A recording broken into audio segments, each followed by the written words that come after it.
ಹರೇ ಶ್ರೀನಿವಾಸ ಜಯತಿ ಹರೇರಚಿಂತ್ಯ ಸರ್ವದೇವೈಕವಂದ್ಯ ಪರಮಗುರುರಭೀಷ್ಟ ವಾಪ್ತಿದ ಸಜ್ಜನಾನಾಂ ನಿಖಿಲ ಗುಣಗಣಾರ್ನೋ ನಿತ್ಯ ನಿರ್ಮುಕ್ತ ದೋಷಃ ಸರಸಿಜನೈನೋ ಸೌ ಶ್ರೀಪತಿರ್ ಮಾನದೋ ನಃ ಜೈತ್ಯಜೋ ಅಖಂಡ ಗುಣೋರುಮಂಡಲಃ ಸದೋದಿತೋ ಜ್ಞಾನಮರೀಚಿಮಾಲಿ ಸ್ವಭಕ್ತಹಾರ್ದೋಚ್ಚತಮೋ ನಿಹಂತ ವ್ಯಾಸಾವತಾರೋ ಹರಿರಾತ್ಮ ಭಾಸ್ಕರಃ ಜೈತ್ಯಜೋ ಅಕ್ಷೀಣ ಸುಖಾತ್ಮಬಿಂಬ ಸ್ವೈಶ್ವರ್ಯ ಕಾಂತಿ ಪ್ರತತ ಸದೋದಿತಃ ಸ್ವಭಕ್ತ ಸಂತಾಪ ದುರಿಷ್ಟ ಹಂತ ರಾಮಾವತಾರೋ ಹರಿರೀಶ ಚಂದ್ರಮಃ ಜೈತ್ಯ ಸಂಖ್ಯೋರು ಬಲಾಂಬುಪೂರೋ ಗುಣೋಚ್ಚರತ್ನಾಕರ ಆತ್ಮವೈಭವ ಸದಾ ಸದಾತ್ಮಜ್ಞ ನದೀಭಿರಾಪ್ಯಃ ಕೃಷ್ಣಾವತಾರೋ ಹರಿರೇಕ ಸಾಗರಃ ಯದ್ದಿತಂ ತವ ಭಕ್ತಾನಾಂ ಅಸ್ಮಾಕಂ ನೃಹರೆ ಹರೆ ತದಾಶು ಕಾರ್ಯಂ ಕಾರ್ಯಜ್ಞ ಪ್ರಳಯರ್ಕಾಯುತ ಪ್ರಭಾ ಹರಿಕಥಾಮೃತ ಸಾರ ಗುರುಗಳ ಕರುಣದಿಂದ ಪಣಿತು ಪೇಳುವೆ ಪರಮ ಭಗವದ್ ಭಕ್ತರಿದನಾದರದಿ ಕೇಳುವುದು ಆದರದಿ ಕೇಳುವುದು. ಹರಿಕಥಾಮೃತ ಸಾರದಲ್ಲಿ ವಿಭೂತಿ ಸಂಧಿ ನೋಡ್ತಾ ಬಂದಿದ್ದೀವಿ. 26 ಪದ್ಯಗಳನ್ನು ನೋಡಿದ್ದೀವಿ. 27ನೇ ಪದ್ಯ. ಇಷ್ಟು ತನಕ ಈ ದೇಹವನ್ನ ಅನೇಕ ಮುಖದಿಂದ ತೆಪ್ಪೋತ್ಸವ, ರಥೋತ್ಸವ, ನಗರ, ಪಟ್ಟಣ, ಅರಮನೆ ಹೀಗೆ ಎಲ್ಲ ಚಿಂತನೆ ಮಾಡುತ್ತಾ ದೇವರು ನಮಗೆ ಮಾಡಿದ್ದ ಉಪಕಾರ, ಅನುಗ್ರಹ ಇಲ್ಲೇ ನಾವು ನೋಡಬಹುದು ಅಂತ ದೇವರ ಚಿಂತನೆಯಲ್ಲೇ ಇರ್ಲಕ್ಕೆ ಅವಕಾಶಗಳು ಅನೇಕ, ವಸ್ತುಗಳು ಅನೇಕ ಕೊಟ್ಟಿದ್ದಾನೆ ಅಂತ ಹೇಳಿದರು. ಈವಾಗ ಈ ದೇಹಕ್ಕೆ ಹೊರಗೆ ಈ ದೇಹ ಬಳಸುವ ಪದಾರ್ಥಗಳು, ಈ ಕಣ್ಣಿಗೆ ರೂಪ, ಕಿವಿಗೆ ಶಬ್ದ, ಹೀಗೆ ಶಬ್ದ, ಸ್ಪರ್ಶ, ರೂಪ, ರಸ, ಗಂಧ, ಸೊ ಹೀಗೆ ಈ ಇಂದ್ರಿಯಗಳಿಗೆ ಸಂಬಂಧಪಟ್ಟ ವಿಷಯಗಳು, ಅದನ್ನ ಆಶ್ರಯಿಸಿ ಇರುವಂತ ಪದಾರ್ಥಗಳು, ಅನೇಕ ಪದಾರ್ಥಗಳು.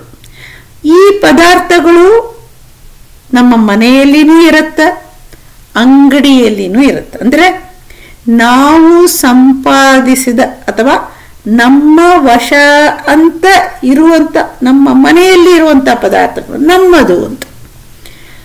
ನಾವು ಸಂಪಾದಿಸದ ಪದಾರ್ಥಗಳು ಹೊರಗೆ ಇರುವಂಥದ್ದು ಎಲ್ಲ ಔಟ್ಸೈಡ್, ಎಲ್ಲ ಇಡೀ ಬ್ರಹ್ಮಾಂಡ ತಗೊಳ್ಳಿ, ಇಡೀ ಎಲ್ಲೆಲ್ಲಿ ಹೋಗ್ತೀವೋ ಬರ್ತೀವೋ ಎಲ್ಲವೂ ಚೆನ್ನಾಗಿ ಗೊತ್ತಾಗತ್ತೆ ಇದು ನಮ್ದಲ್ಲ ಅಂತ. ಒಂದು ಪಾರ್ಕ್ ಹೋಗ್ತೀಯೇ, ಪಾರ್ಕ್ ನಮ್ದು ಅಂತ ಬರುತ್ತಾ, ಇದು ನಮ್ದಲ್ಲಪ್ಪ, ಇದು ಕಾರ್ಪೊರೇಷನ್ ಪಾರ್ಕ್ ಅಂತ ಬರುತ್ತೆ. ಮನೆ ನೋಡಿ ಇದು ಯಾರ್ದೋ ಮನೆ, ನಮ್ದಲ್ಲ. ಈ ಟೆಂಪಲ್, ದೇವಸ್ಥಾನ ಇದು ನಮ್ದಲ್ಲ.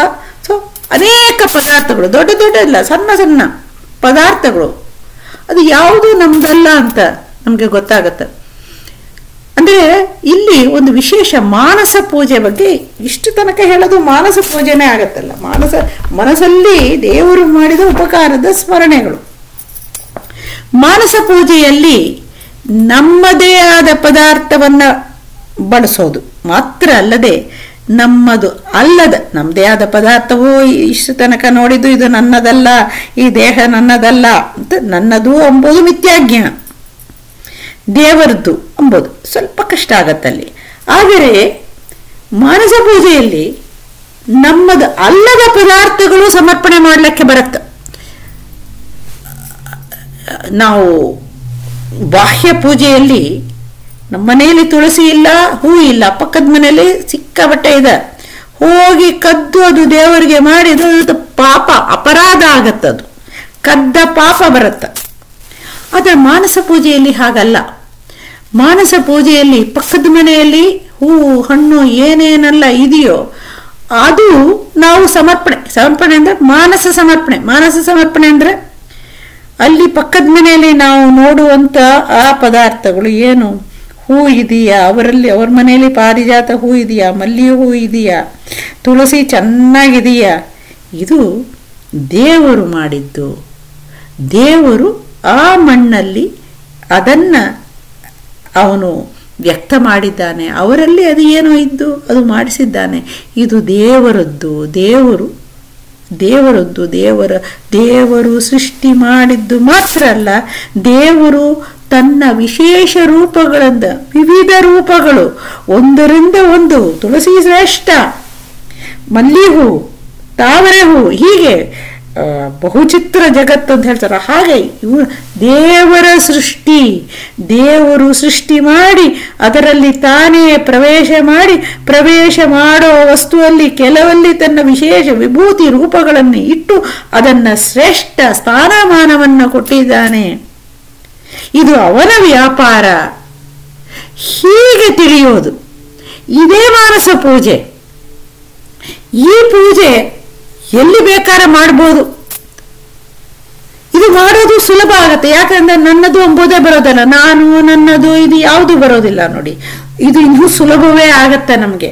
ಹಾಗೇನೆ ನಮಗೆ ಬಳಸಲಿಕ್ಕೆ, ನಮಗೆ ಉಪಯೋಗಕ್ಕೆ ದೇವರು ನನಗೆ ಮೀಸಲಿಟ್ಟಿದ್ದಾನೆ. ಇದು ಅವನ ಅಧೀನ, ಅವನು ಕೊಟ್ಟದ್ದು ಅಂತ ತಿಳಿಯಬೇಕು. ಸೊ ಈ ಮಾನಸ ಪೂಜೆಯನ್ನ ಇಲ್ಲಿ ಹೇಳ್ತಾ ಇದ್ದಾರೆ ಈ ಪದ್ಯದಲ್ಲಿ. ಈ ಪದ್ಯ ಹೀಗಿದೆ, 27th ಪದ್ಯ. ಆಪನಾಲಯಗತ ಪದಾರ್ಥವು ಸ್ತ್ರೀ ಪುರುಷಗಳಿಂದ್ರಿಯಗಳಲ್ಲಿ ದೀಪ ಪಾವಕರೊಳಗಿಡುವ ತೈಲಾದಿ ದ್ರವ್ಯಗಳ ಪರಮಗವದಾನವೆಂದು ಪದೇ ಪದೇ ಮರೆಯದಲೆ ಸ್ಮರಿಸುತ್ತ ಭೂಪನಂದದಿ ಸಂಚರಿಸು ನಿರ್ಭಯದಿ ಸರ್ವತ್ರ ಅಂತ ಹೇಳ್ತಾ ಇದ್ದಾರೆ. ಏನಿದು ಆಪನಾಲಯ? ಆಪನಾಲಯ ಅಂದ್ರೆ, ಆಪನ ಅಂದ್ರ ಅಂಗಡಿ, ಆಲಯ ಅಂದ್ರೆ ಮನೆ.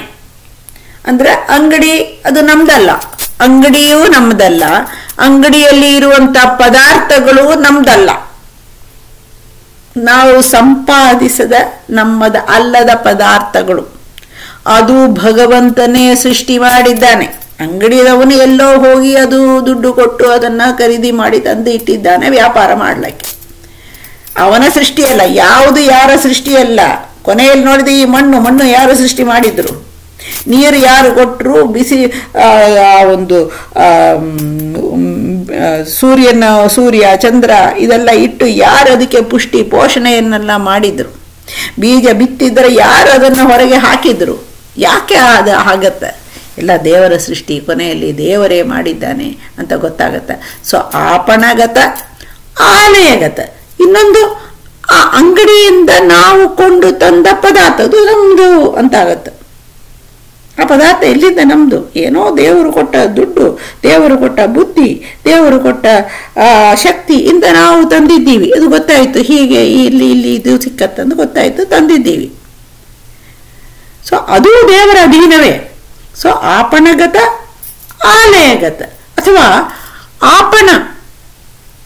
ಆಪಣಗತ ಅಂದ್ರೆ ಆ ಅಂಗಡಿಗಳಲ್ಲಿ ಕೆಲವು ಜ್ಯುವೆಲ್ಲರಿ ಅಂಗಡಿ ಇರ್ಬೋದು, ಮತ್ತು ಎಲೆಕ್ಟ್ರಾನಿಕ್ಸ್ ಅಂಗಡಿ ಇರ್ಬೋದು, ಬಟ್ಟೆ ಅಂಗಡಿ ಇರ್ಬೋದು. ಅಲ್ಲಿ ಡಿಸ್ಪ್ಲೇಗೆ ಏನಿಟ್ಟಿರ್ತಾರೆ, ಉತ್ತಮವಾದಂಥ ಯಾವುದು ಬೆಲೆ ಬಾಳುವಂಥ ಒಂದು ವೆರಿ ವೆರಿ ಅಟ್ರಾಕ್ಟಿವ್ ಥಿಂಗ್ಸ್ ಇಟ್ಟಿರ್ತಾರೆ. ಅಂಗಡಿಯಲ್ಲಿ ಅನೇಕ ವಸ್ತುಗಳನ್ನು ಕೆಲವನ್ನ ಆಯ್ಕೆ ಮಾಡಿ ಅದನ್ನು ಡಿಸ್ಪ್ಲೇಗೆ ಇಡ್ತಾರೆ. To attract people, to attract their attention. Or sale clearance ಅಂತ ಹಾಕ್ತಾರೆ, ಟು ಅಟ್ರಾಕ್ಟ್ ಪೀಪಲ್. ಅಂದ್ರೆ ಅದರಲ್ಲಿ ಒಂದು ಅಟ್ರಾಕ್ಷನ್ ನಮ್ಗೆ ಇರುತ್ತೆ, ಹೋಗೋರು ಬರೋರಿಗೆ ಇಟ್ ಅಟ್ರಾಕ್ಟ್ಸ್. ಸೊ ಆ ಕ್ವಾಲಿಟಿ ಅದು ವಿಭೂತಿ ರೂಪ ಆಗತ್ತೆ. ಸೊ ಅಲ್ಲಿ ಆಪಣಗತ, ಆಲಯಗತ. ಆಲಯದಲ್ಲಿ ಮನೆಗಳಲ್ಲಿನೂ ಹಾಗೆ ಮಾಡ್ತೀವಿ. ಏನೇನಿದು ಅದೆಲ್ಲ ಶೋಕೇಸ್ಲಿ ಹಾಕೋದು, ಅದೆಲ್ಲ ಡೆಕೋರೇಟಿವ್ ಇದೆಲ್ಲ ಹಾಕೋದು, ಉಳಿದದೆಲ್ಲ ಒಳಗೆ ಡಬ್ಬಿಲಿ ಮುಚ್ಚಿ ಇಡ್ತೀವಿ. ಸೊ ಹಾಗೆ ಆಪಣಗತ, ಆಲಯಗತ. ಆರ್ ಜನರಲ್ ಆಗಿ ಬೇಕಾದ ಐಟಮ್ ಆಪಣಗತ, ಅಲ್ಲಿ ಬೇಕಾದ ಸ್ಟೇಪಲ್ ಫುಡ್ ಅಕ್ಕಿ ಬೇಳೆ ಮುಂತಾದು ಅದನ್ನು ಮನೆಗೆ ತರ್ತೀವಿ, ಅಕ್ಕಿ ಬೇಳೆ ಡಬ್ಬಿಗಳಲ್ಲಿ ಹಾಕಿ. ಆಲಯಗತ ಹಾಗೇನು ತಗೋಬಹುದು. ಈ ಆಪಣಗತ, ಆಲಯಗತ ಪದಾರ್ಥ. ಆಮೇಲೆ ಸ್ತ್ರೀ ಪುರುಷರುಗಳ ಸ್ತ್ರೀಯರ ಇಂದ್ರಿಯಗಳು, ಪುರುಷರ ಇಂದ್ರಿಯಗಳು. ದಟ್ ಕವರ್ಸ್ ಎವರಿ ಜೀವ ಆಗುತ್ತಲ್ಲ. ಸ್ತ್ರೀಯರ ಇಂದ್ರಿಯಗಳು, ಪುರುಷರ ಇಂದ್ರಿಯಗಳು ಆಗುತ್ತೆ. ಈ ಸ್ತ್ರೀಯರ ಇಂದ್ರಿಯಗಳಲ್ಲಿ ಏನಿದೆ?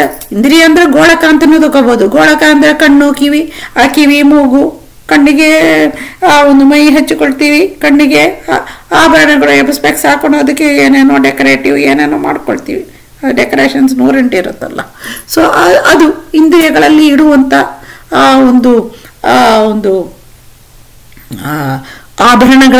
ಆಭರಣಗಳು ಇತ್ಯಾದಿಗಳು ಪುರುಷರು ಹಾಕ್ಕೊಳ್ತಾರೆ. ಹೀಗೆ ಗೋಳಕಗತ ತಗೊಳ್ಳೋದು. ಅಥವಾ ಸ್ತ್ರೀ ಪುರುಷರ ಇಂದ್ರಿಯಗಳು. ಸ್ತ್ರೀ ಪುರುಷರ ಇಂದ್ರಿಯಗಳು ಅಂದ್ರೆ ಇಲ್ಲಿ ತಗೊಂಡ್ರೆ ಸ್ತ್ರೀ ಆಗಲಿ ಪುರುಷರಾಗಲಿ ಇಂದ್ರಿಯಗಳಲ್ಲಿ ಆ ಇಂದ್ರಿಯದಿಂದ ನೋಡುವಂಥ ಕಣ್ಣಿನಿಂದ ನೋಡುವ ಪದಾರ್ಥಗಳು, ರೂಪ ಸೌಂದರ್ಯ, ವಸ್ತ್ರ ಆಭರಣ ಏನೇನು ಅದೆಲ್ಲನೂ ಇಂದ್ರಿಯಗತ, ಇಂದ್ರಿಯಗಳಲ್ಲಿ ಇಡುವಂಥ ಪದಾರ್ಥಗಳು.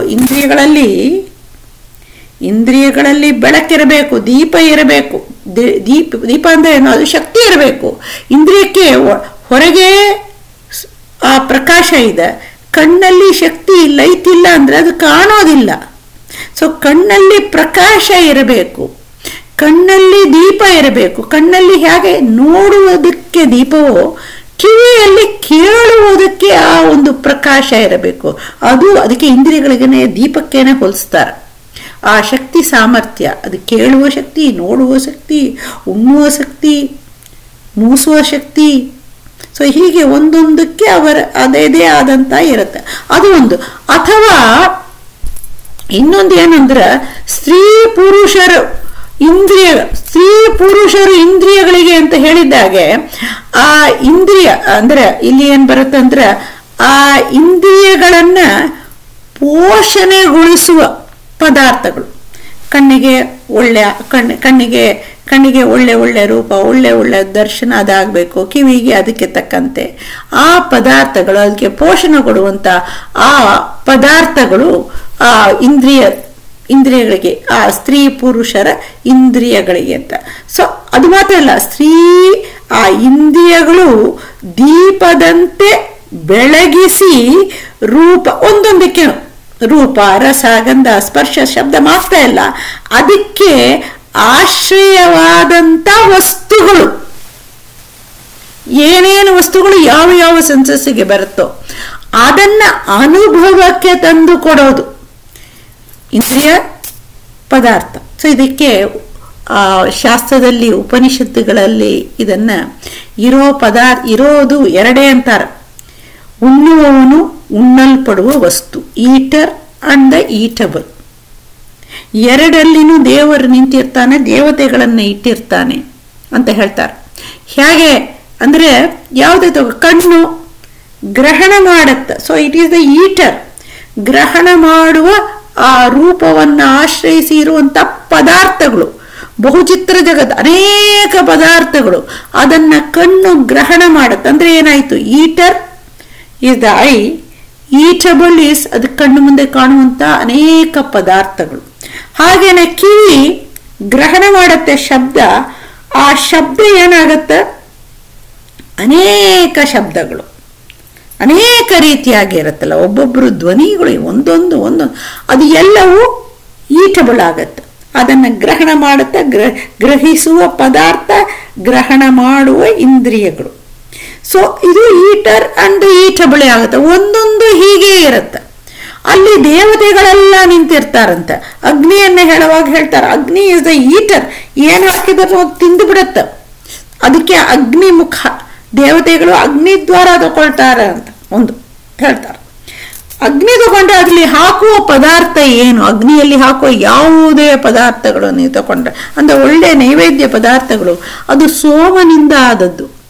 ಸೋಮ, ಚಂದ್ರನಿಂದ ಆ ಗಿಡ ಮೂಲಿಕೆಗಳು ಎಲ್ಲದು, ಗಿಡದಿಂದ ಬರುವಂತ ಆಲ್ ಪ್ರಾಡಕ್ಟ್ಸ್ ನಾವು ಕೊಡುವಂತ ಎಲ್ಲ ಒಂದೊಂದು ನಾವು ಏನೇನು ಹಾಕ್ತೀವೋ ಎಲ್ಲವೂ ಬರೋದಕ್ಕೆ ಮೂಲ ಕಾರಣ ಆ ಚಂದ್ರನಲ್ಲಿ ಇರುವಂತ ಔಷಧಿ ಶಕ್ತಿಯಿಂದ ಬರುತ್ತೆ.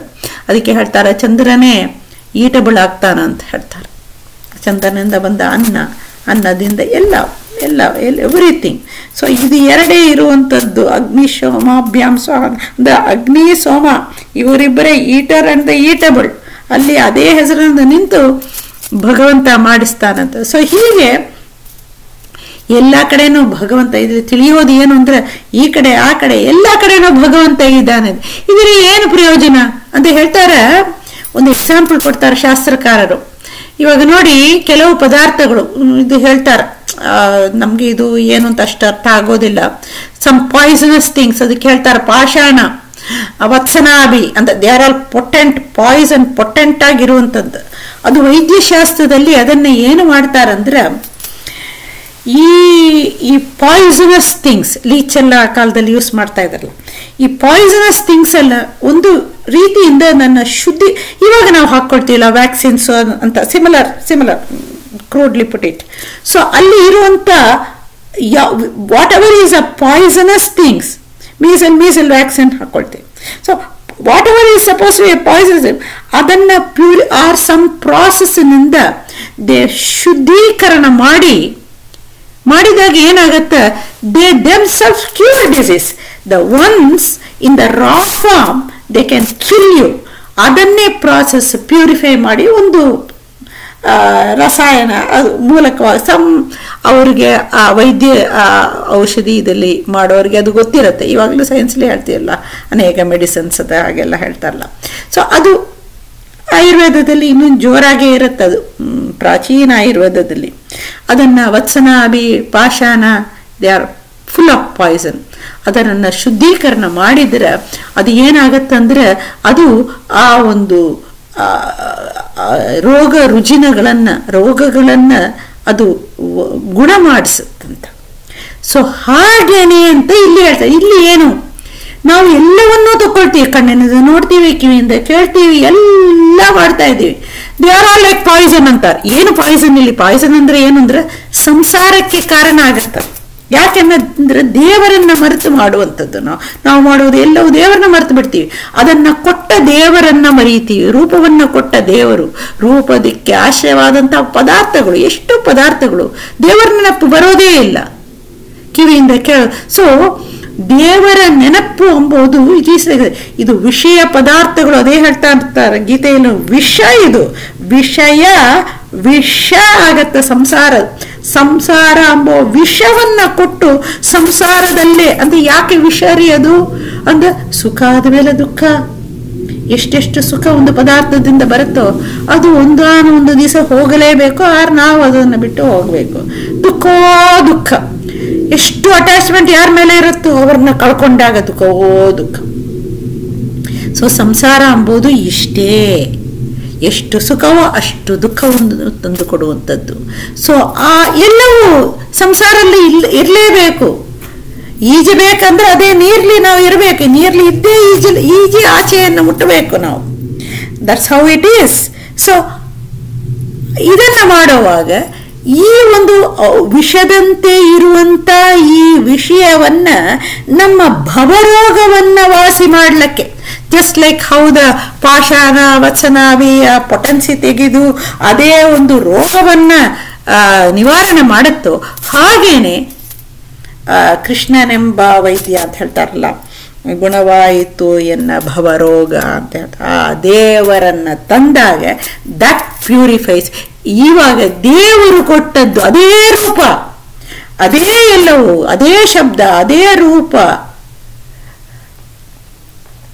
ಅದೇ ಏನಾಗತ್ತ, ದೇವರು ಕೊಟ್ಟದ್ದು, ದೇವರದರಲ್ಲಿ ಪ್ರವೇಶ ಮಾಡಿ ಇಟ್ಟಿದ್ದಾನೆ ಅಂತ ತಿಳ್ಕೊಂಡಾಗ ಅದೇ ಇವಾಗ ನಮ್ಗೆ ಭವರೋಗವನ್ನ, ನಮ್ಮ ಪಾಪಗಳನ್ನೆಲ್ಲ, ಪಾಪವೇ ಕಾರಣ ಮೂಲ ರೋಗಕ್ಕೆ, ಅದನ್ನೆಲ್ಲ ಸುಟ್ಟು ಹಾಕಿಬಿಡತ್ತಂತೆ ಅಂತ ಹೇಳ್ತಾ ಇದ್ದಾರೆ. ಸೊ ಅದನ್ನ ಮಾಡಿ, ಅದು ದೊಡ್ಡ ಪೂಜೆಯೇ ಆಯ್ತಲ್ಲ. ಇವಾಗ ಎಲ್ಲವೂ ಪೂಜೆ ಆಯಿತು.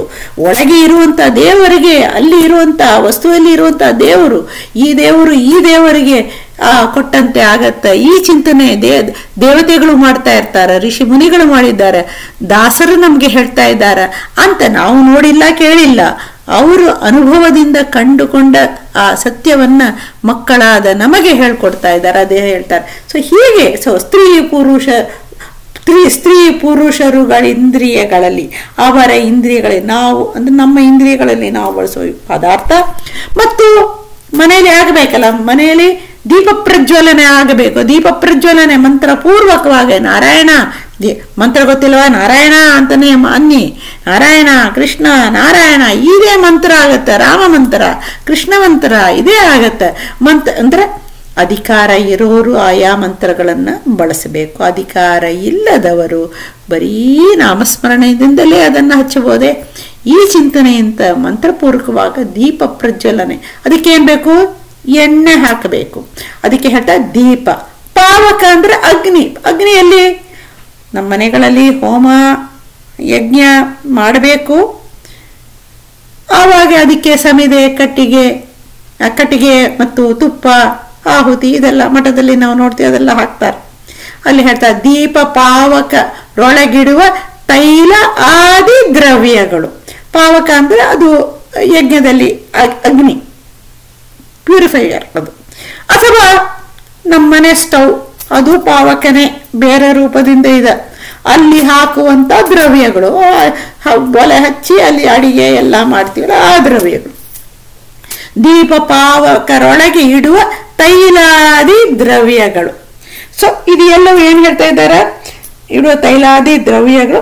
ಇದು ಎಲ್ಲೋ ಆ ಪರಮಗೆ, ಎಲ್ಲ ಕಡೆನೂ ತುಂಬಿರುವಂತಹ ಸಮಂತಾತ್, ಎಲ್ಲ ಕಡೆನೂ ಇರುವಂತಹ ಪರಮ ಶ್ರೇಷ್ಠನಾದಂಥವನು ಭಗವಂತ. ಅವನಿಗೆ ಅವಧಾನ. ಅವಧಾನ ಅಂದ್ರೆ ಏನು? ಅವಧಾನ ಅಂದ್ರೆ ಒಂದು ಯಜ್ಞ.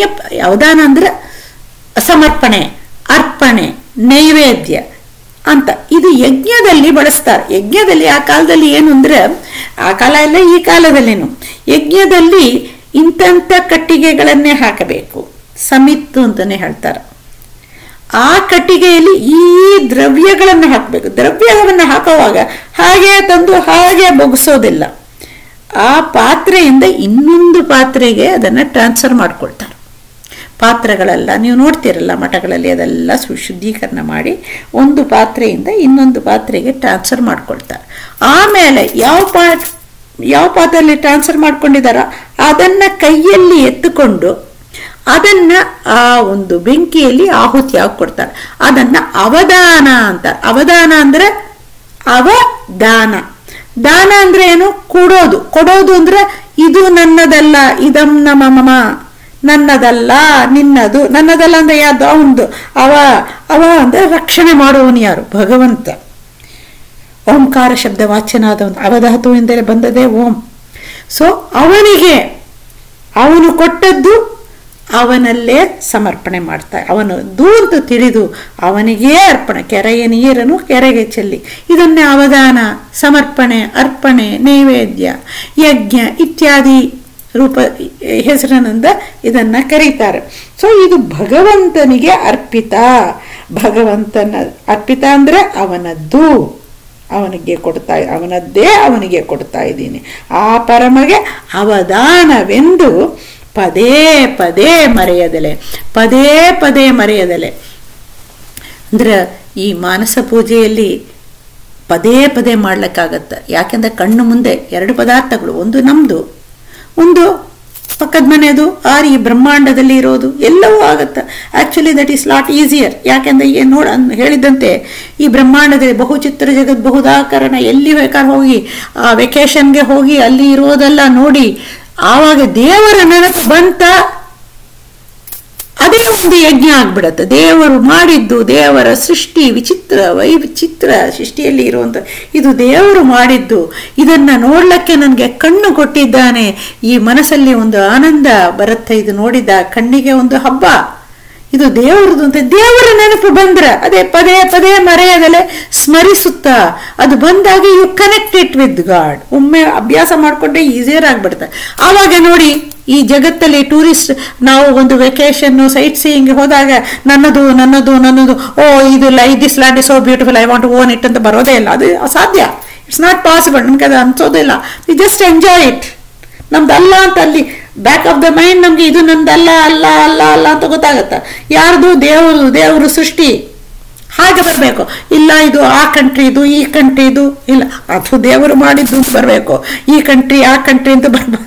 ಆ ಕಂಟ್ರಿಯಲ್ಲಿ ನಿಂತು ಆ ಪ್ರದೇಶದಲ್ಲಿ ಇರುವಂತ ಆ ದೇವರ ರೂಪ ಅದನ್ನ ಮಾಡಿತ್ತು. ಹೀಗೆ ಬಂದ್ರೆ ಅದೇ ಒಂದು ದೊಡ್ಡ ಪೂಜೆ ಆಗತ್ತೆ. ಯಾಕೆಂದ್ರೆ ನನ್ನದು ಎಂಬ ಭಾವನೆ ಹೋಗತ್ತ. ಅದೇ ಚಿಂತನೆ ನಮ್ಮ ಮನೆಯಲ್ಲೇನು ಮಾಡ್ಕೋಬೇಕು. ನಮ್ಮದು ಅಲ್ಲದ ಪದಾರ್ಥ ಈಸಿಯರ್ ಆಗತ್ತೆ. ನಮ್ಮ ಮಠದಲ್ಲಿ ಮಾಡಿದಾಗ ಇದು ಕೃಷ್ಣಂದು ಇದು ನಂದಲ್ಲ ಅಂತ ಬ್ಯಾಕ್ ಆಫ್ ದ ಮೈಂಡ್ ಇರುತ್ತೆ. ಫ್ರೆಂಡ್ಸ್ ಮನೆಗೆ ಹೋಗಿ ಮಾಡ್ತಾ ಇದು ನಂದಲ್ಲ ಅಂತ ಇರುತ್ತೆ. ಅದೇ ಫ್ರೆಂಡ್ಸ್ ಮನೆಗೆ ಹೋಗಿ ಮಾಡಿದ್ರೆ ನಾವು ಅವ್ರಿಗೆ ಮಾಡಿದ್ರೆ ಅವ್ರು ನಮಗೆ ಮಾಡ್ತಾರೆ ಎಂಬುದು ಅಟ್ಲೀಸ್ಟ್ ಎಕ್ಸ್ಪೆಕ್ಟೇಷನ್ ಇರ್ತದೆ. ದೇವಸ್ಥಾನದಲ್ಲಿ ನಥಿಂಗ್, ಅದಕ್ಕೆ ದೇವಸ್ಥಾನಕ್ಕೆ ಹೋಗಿ ಸೇವೆ ಮಾಡಬೇಕು ಅಂತ ಹೇಳೋದು. ಸೊ ಹೀಗೆ ನಮ್ಮ ವಸ್ತುಗಳಲ್ಲಿನೂ ಆ ಚಿಂತನೆಯನ್ನು ನಾವು ಬಳಸ್ಕೋಬೇಕು. ಪದೇ ಪದೇ ಮರೆಯದಲೇ ಸ್ಮರಿಸುತ್ತಾ ಇದನ್ನ ನೋಡಿ.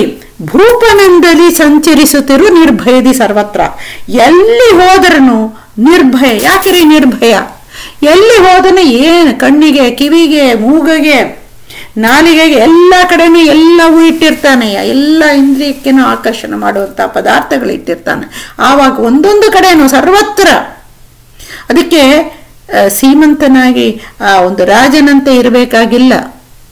ಒಂದು ದರಿದ್ರ ಸುಧಾಮ ಕೃಷ್ಣನನ್ನು ನೋಡಕ್ಕೆ ಹೋದಾಗ ಹಾದಿಯಲ್ಲಿ ನೀರನ್ನು ನೋಡ್ತಾನಂತ, ನೆಲವನ್ನು ನೋಡ್ತಾನೆ, ಹೂವನ್ನು ನೋಡ್ತಾನೆ, ಗಿಡ ಮರಗಳನ್ನು, ಪಶು ಪಕ್ಷಿಗಳು ಎಲ್ಲವನ್ನು ನೋಡಿ ದೇವರ ಆ ಸೃಷ್ಟಿ ವೈಭವವನ್ನು ಚಿಂತನೆ ಮಾಡ್ತಾನಂತ.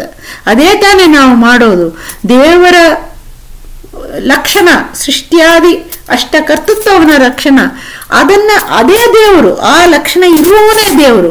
ದೇವರ ಚಿಂತನೆ, ದೇವರು ನಮಗೆ ಮಾಡಿದ ಉಪಕಾರದ ಸ್ಮರಣೆ ಬಂದರೆ ಪಾಪಗಳು ಹೋಗತ್ತೆ. ಫಸ್ಟ್ ಹೋಗೋದು ಮನಸ್ಸಲ್ಲಿ ಇರುವಂತ ಕಾಮ ಕ್ರೋಧ ಇಂಟರ್ನಲ್ ಶತ್ರುಗಳು ಹೋಗತ್ತೆ.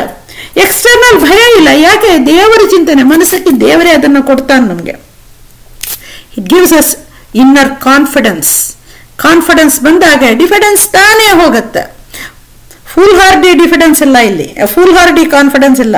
ದೇವರು ಚಿಂತನೆಯಿಂದ ನಮ್ಮ ಕರ್ತವ್ಯವನ್ನು ನಾವು ಮಾಡಿದಾಗೆ ನಮಗೆ ಭಯ ಹೋಗತ್ತಂತೆ. ಭೂಪನಂದಿ ಒಂದು ರಾಜ ತನ್ನ ಪ್ರದೇಶದಲ್ಲಿ ಅವನಿಗೇನು ಭಯ? ಎಲ್ಲವೂ ಅವನ ಸೇವಕರು. ಒಂದು ಒಳ್ಳೆಯ ರಾಜ ಆಗಿ ಭಯ ಇಲ್ಲ. ಸೊ ಅವನು ಭೂಪನಂದಿ ಆ ಥರ ನಾವು ಇರಬಹುದು. ಸಂಚರಿಸು ನಿರ್ಭಯ. ಭಯವೇ ಕಾರಣ. ಬದುಕಿದ್ದೀವಿ ಅಂದ್ರೆ ಭಯರಾಹಿತ್ಯವೇ ಬದುಕು. ಭಯದಿಂದ ಇರೋದು ಬದುಕೇ ಅಲ್ಲ. That is not even N existence. So ಸರ್ವತ್ರ ನಿರ್ಭಯದಿಂದ ಇದು ಫಲ ಆಗತ್ತೆ. ನಿರ್ಭಯದಿ ಸರ್ವತ್ರ ಇರೋದು. ಕೊನೆಯಲ್ಲಿ ಅದನ್ನೇ ದೇವರು ಹಿಂದಿನ ಪದ್ಯದಲ್ಲಿ ಹೇಳಿದಂತೆ ಪರಮ ಸುಖ ಈವ ಭವಾಬ್ದಿ ದಾಟಿಸಿ ಪರಮ ಸುಖ ಈವ ಅಂತ ಹೇಳಿದ್ದಾರೆ. ಸೊ ಹೀಗೆ ಇದನ್ನು ನಾವು ಮಾಡಬಹುದು. ಈ ಚಿಂತನೆಯನ್ನು ನಾವು ಮಾಡಬಹುದು. ಅದಕ್ಕೆ ಸಾಕ್ಷಿ ಇವನೇ ಸುಧಾಮನೆ ಮಾಡಿ ತೋರಿಸಿದ್ದಾನೆ.